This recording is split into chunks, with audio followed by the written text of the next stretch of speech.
Olá, tudo bem por aí? Está no ar o nosso boletim de notícias de hoje. Fique com a gente.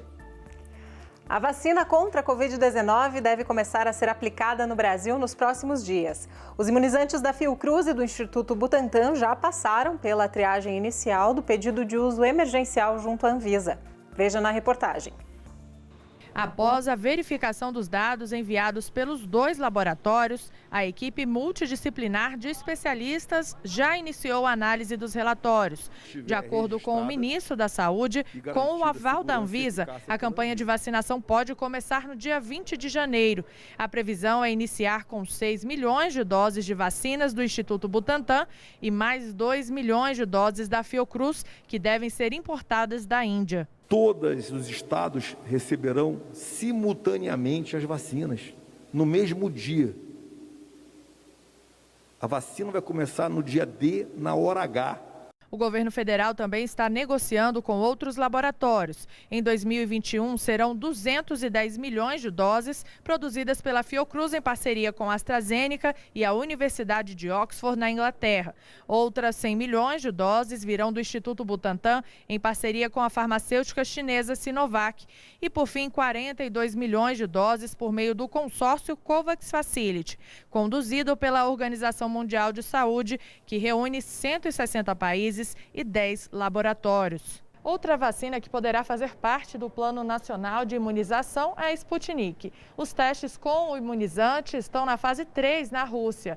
Entretanto, o pedido para estudos em humanos no Brasil ainda não foi aprovado. Em nota, a Anvisa informou que iniciou a análise, mas identificou a necessidade de informações complementares que foram solicitadas ao laboratório. No caso da Sputnik, eu só fiz o memorando de entendimento para 50 milhões de doses. Quando andar um pouco mais, eu posso ir para um contrato. A empresa privada está tentando importar algumas doses prontas da Rússia e solicitar a autorização de uso emergencial. Se isso tudo acontecer, janeiro ou fevereiro, nós também teremos 2 ou 4 milhões de doses da vacina russa. E o Ministério da Saúde anunciou ações de apoio para o enfrentamento à Covid-19 no estado do Amazonas. Entre as intervenções previstas estão a abertura de novos leitos de UTI e o envio de medicamentos para o estado. Veja só. Em visita a Manaus, o ministro da Saúde detalhou as ações de apoio para o combate à Covid-19 no estado. Eduardo Pazuello disse que o objetivo é reforçar o atendimento nas unidades básicas de saúde e incentivar o tratamento precoce. O exame laboratorial, o exame de imagem, o teste, ele é complemento do diagnóstico. Até porque a medicação, ela pode e deve começar antes desses exames complementares. E para dar mais agilidade no diagnóstico, o Ministério da Saúde vai testar em Manaus um aplicativo de celular que será utilizado pelos médicos. A pasta também anunciou o recrutamento de 500 profissionais de saúde para atuar no estado, além da abertura de novos leitos de UTI e o envio de mais equipamentos, insumos e remédios. O ministro confirmou que a imunização contra a Covid pode começar já em 20 de janeiro e que a vacina vai chegar a todos os estados e municípios. Ele relatou dificuldades na compra de doses importadas em maiores quantidades. Até agora, o governo federal já tem 354 milhões de doses garantidas. Ou nós produzimos as nossas vacinas, ou nós não vamos vacinar o povo brasileiro. Em qualquer caso, como uma pandemia, você não compra mais nada do exterior. Nada. A gente vive com a nossa capacidade dentro do Brasil. Ou nós fabricamos no Brasil, ou nós vamos ter muita dificuldade de vacinar em massa o povo. E olha só, essa notícia é para quem já teve Covid-19 e estranhou a demora que alguns sintomas da doença levaram para assumir mesmo depois da recuperação. Um estudo científico divulgado esta semana apontou que isso pode ser mais comum do que a gente imagina. Segundo um levantamento feito por pesquisadores do Centro Nacional de Medicina Respiratória da China, a maioria dos pacientes de Wuhan internados no início da pandemia continuaram apresentando sintomas, mesmo 6 meses depois de curados da Covid-19. Esses pesquisadores avaliaram 1.733 pacientes diagnosticados entre janeiro e maio, que foram acompanhados entre junho e setembro do ano passado. Destes, 76% continuaram apresentando pelo menos um sintoma mesmo após a recuperação. As queixas mais comuns entre esses pacientes foram dores musculares e fadiga. Depois, as principais reclamações foram sobre a falta de sono e dificuldade para dormir, que foi relatada por 26% dos pacientes. E, por último, ansiedade e depressão, relatadas por 23% dos recuperados. No Brasil, um estudo semelhante já apontou que por aqui as queixas são muito parecidas entre os recuperados da Covid-19. Cientes dessas sequelas, autoridades de saúde e hospitais do país já começaram a pensar na estrutura necessária para ajudar as pessoas que passarem por essa situação. O exemplo? Um projeto inicial do Hospital Sírio-Libanês em parceria com o Ministério da Saúde, que já funciona em 4 estados e também no Distrito Federal. Veja só. Aos 60 anos de idade, não bastasse a descoberta recente de um câncer no pulmão, Iracira pegou Covid-19. Ela chegou ao hospital de base quase sem fala e com movimentos reduzidos.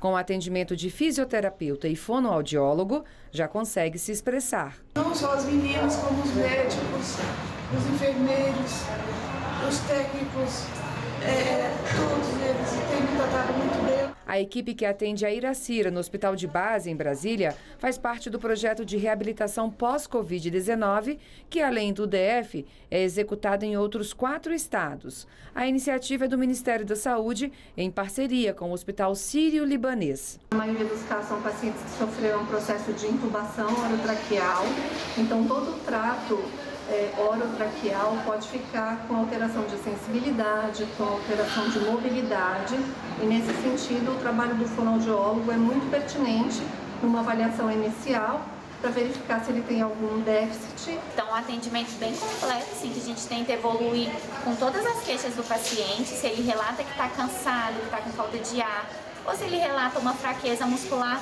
a gente trabalha em cima dessas queixas, em cima da avaliação que a gente fez, para conseguir evoluir tudo isso. No projeto, os pacientes recebem ajuda para voltar a respirar sem dificuldades e a fortalecer os músculos. O trabalho da equipe multidisciplinar, que também conta com psicólogos, assistentes sociais e médicos, reduziu em 57% o tempo de internação na UTI do Hospital de Base de Brasília. Felipe, filho de Iracira, comemora a melhora da mãe. Tenho sentido muita firmeza, muita confiança aqui no tratamento dela.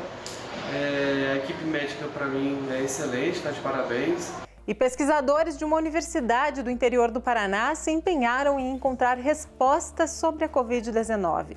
Uma das perguntas que eles procuraram responder foram sobre as condições que levam alguns pacientes a desenvolverem quadros graves da doença e outros não. Veja só. O trabalho neste laboratório da Universidade Estadual de Maringá não para. Cerca de 20 pesquisadores, entre professores e alunos de pós-graduação, estão empenhados em encontrar respostas sobre a Covid-19. Uma das perguntas que eles querem responder é sobre os fatores genéticos que levam um indivíduo a desenvolver um quadro grave da doença, como explica a professora Márcia Consolaro, coordenadora do estudo na UEM. Porque você pode não ter nenhum sintoma e eu ter um sintoma grave que me leva até a morte. Então, a gente já sabe que existem os fatores predisponentes, né? Então, a obesidade, pessoas mais velhas, diabéticos, mas algumas pessoas jovens adquirem infecção e morrem. Por que isso acontece? Tem outros idosos com vários fatores predisponentes que contraem infecção e saem do hospital ou muitas vezes não são nem internados. Então, o que acontece com essa interação vírus e pessoa que faz com que cada um responda de uma maneira diferente? Os pesquisadores também estão analisando as formas de transmissão do vírus. Sabemos que o Covid ele está positivo e ele é transmitido pela via oronasal. Mas não se sabe ainda se, por exemplo, urina pode transmitir esse vírus, a própria saliva em si pode transmitir esse vírus. Então, nós queremos pesquisar esses outros, nós chamamos de líquidos biológicos, para ver se eles são positivos para o vírus, se são por quanto tempo ficam positivos e por quanto tempo essa pessoa pode estar transmitindo esse vírus por outras vias que não só a oral e nasal. Todo o trabalho começou no Instituto de Pesquisa para o Câncer em Guarapuava, na região centro-sul do Paraná, e hoje conta com o apoio de outras 16 instituições de pesquisa. 12 do Paraná e 4 de São Paulo. Em Maringá, as amostras para o estudo são coletadas de pacientes do Hospital Universitário que testaram positivo para a Covid. Apesar dos efeitos devastadores da doença, nas universidades a expectativa é que a pandemia deixe um legado de reconhecimento e incentivo à ciência.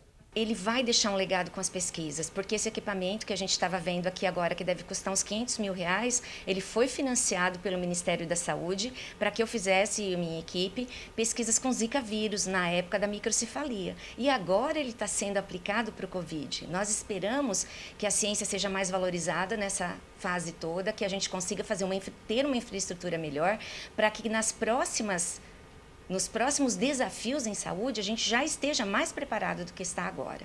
Porque o Zika trouxe esse legado e a gente acredita que o Covid também vai poder trazer.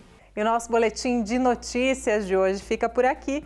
Nós voltamos a qualquer momento em nossa programação com mais informações, por isso não saia daí, fique com a gente e até lá.